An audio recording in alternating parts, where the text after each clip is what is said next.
Kloter 7 debarkasi Palembang telah tiba di tanah air pada Senin pagi. Dari total 450 jemaah haji, satu jemaah haji masih mendapatkan perawatan di rumah sakit di Arab Saudi.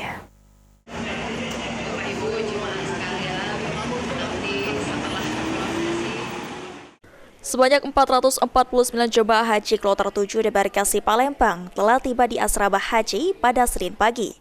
Jemaah haji kloter 7 ini berasal dari Palembang. PLH Kabid PHU Kanwil Kemenak Sumsel Winhartan mengatakan untuk kloter 7 debarkasi Kota Palembang ini berjumlah 449 orang jemaah haji. Satu orang jemaah haji masih tinggal di Kota Mekah karena sakit, yang kemudian diisi dengan jemaah haji Tanazul dari kloter lain yang tergabung pada kloter 7 ini. Dengan kepulangan kloter 7 debarkasi Kota Palembang menyisakan 12 kloter yang masih akan pulang hingga tanggal 15 Juli mendatang. Baik Pak, bisa dijelaskan sedikit Pak tentang kloter 7 debarkasi Palembang, jumlahnya berapa Pak?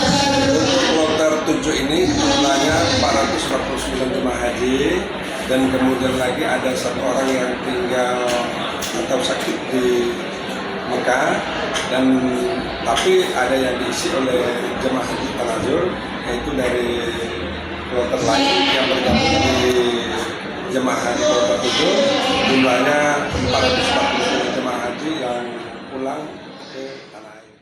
Ditambahkan Winhartan, untuk barang-barang para jemaah haji akan diserahkan kepada pembimbing kelompok masing-masing dan tidak memberikan barang tersebut kepada keluarga para jemaah haji.